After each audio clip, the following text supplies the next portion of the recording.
Hello.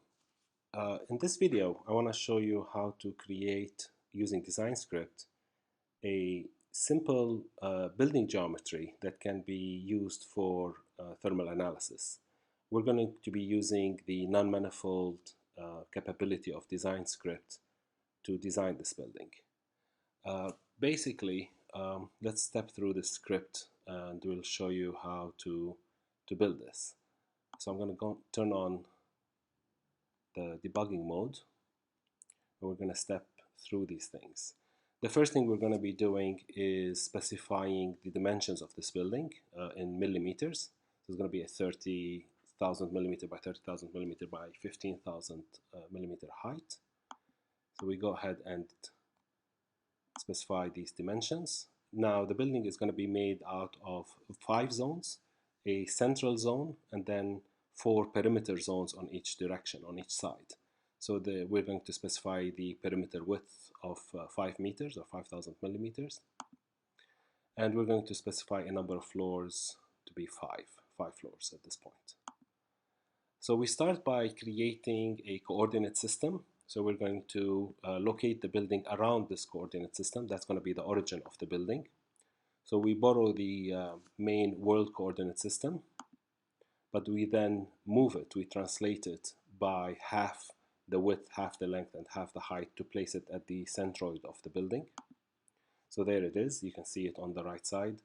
Since now we have it, we don't need it anymore. We can just simply hide it. Now we're going to create a core zone, the central zone, by using the cuboid function. And we're going to give it the correct dimensions for the width and the length and the height. So there it is. And now we're going to create the 4 perimeter zones called north, south, east, and west. So the north zone gets created at the beginning, of course, at the origin, at the WCS. So now we need to move it to the correct location, to the north. Same for the south zone, in the middle, and then moved. Same for the east zone.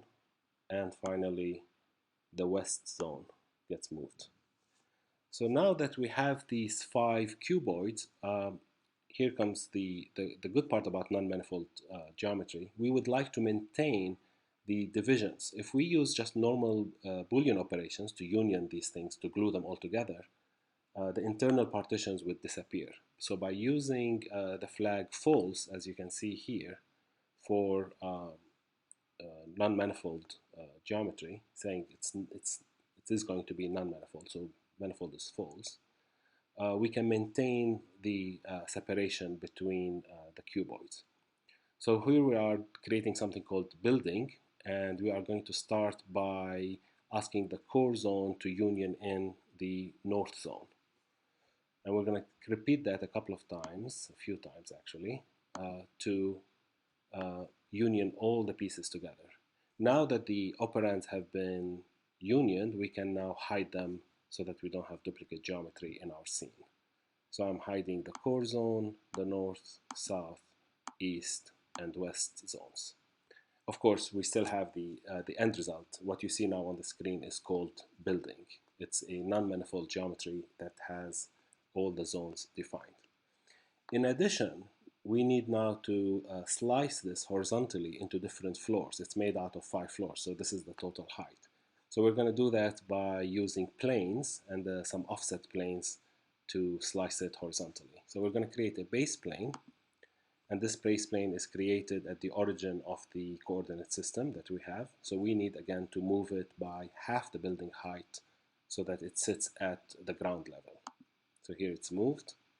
Now you're going to use replication guides to create a series of offset planes. We're going to be calling them floor planes, and they are basically starting from the ground floor, going up by however number of floors you need. It's parametric based on the number of floors. So here they are. Now that we have those planes, we can use them to slice the building. And there it is. Again, we are using non-manifold geometry, so you can notice that there is the flag false here to maintain the different zones. Now that we have the building sliced correctly, we can hide those floor planes, the base plane as well as the floor planes. And here we are, this is the final result. Now that we have this non-manifold geometry correctly specified, we can calculate things like the volume of each cell. So we can ask the building to give us back its cells, and then in turn we can ask those cells to give us back their volume. So cell volumes is a list of volumes of all the cells, and then we can ask it to print them out. So that's what we are doing here. And if you want to see the result, you just click on output, and you can see the result of all the volumes in millimeter cubed of each individual cell in this geometry. Thank you for watching.